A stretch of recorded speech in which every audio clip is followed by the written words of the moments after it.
ಯತ್ನಾಳ್ಗೆ ಕೇಂದ್ರ ಬಿಜೆಪಿ ಶಿಸ್ತು ಸಮಿತಿ ನೋಟಿಸ್ ಕೊಟ್ಟಿದೆ ಎನ್ನಲಾಗ್ತಾ ಇದೆ. ಯತ್ನಾಳ್ಗೆ ಕೇಂದ್ರ ಬಿಜೆಪಿ ಶಿಸ್ತು ಸಮಿತಿ ನೋಟಿಸ್ ಕೊಟ್ಟಿದೆ ಎನ್ನಲಾಗ್ತಾ ಇದೆ.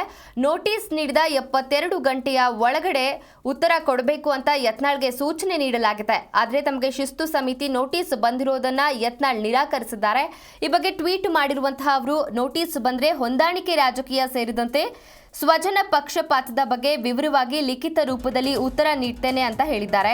ಇನ್ನು ಭಾರತೀಯ ಜನತಾ ಪಕ್ಷದ ಕೇಂದ್ರ ಶಿಸ್ತು ಸಮಿತಿಯಿಂದ ಯತ್ನಾಳರಿಗೆ ನೋಟಿಸ್ ಬಂದಿದೆ ಎಂದು ಮಾಧ್ಯಮಗಳು ವಿಜೃಂಭಿಸ್ತಾ ಇದೆ. ನನಗೆ ಅಧಿಕೃತವಾಗಿ ಯಾವುದೇ ನೋಟಿಸ್ ಬಂದಿರೋದಿಲ್ಲ.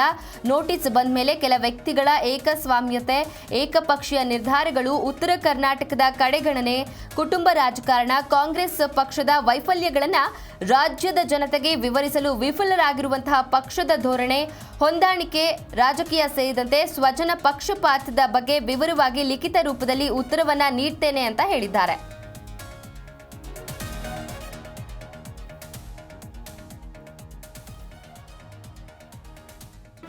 ಜಿ ಕನ್ನಡ ನ್ಯೂಸ್ ಈಗ ನಿಮ್ಮ ಮನೆಯಲ್ಲೇ ನೋಡಿ. ಎಲ್ಲ ಕೇಬಲ್ಗಳಲ್ಲಿ ಈಗ ಲಭ್ಯ.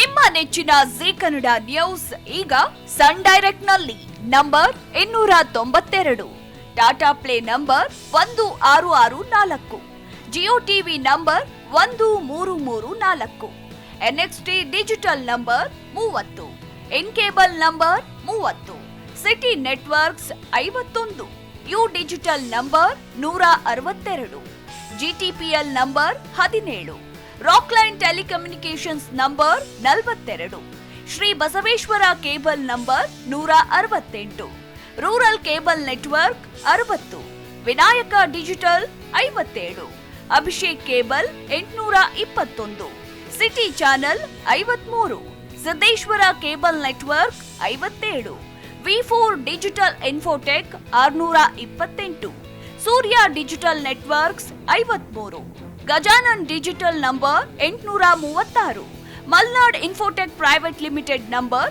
56, metro cast number 830, victory digital number 167ರಲ್ಲಿ ನೋಡಿ ಆನಂದಿಸಿ.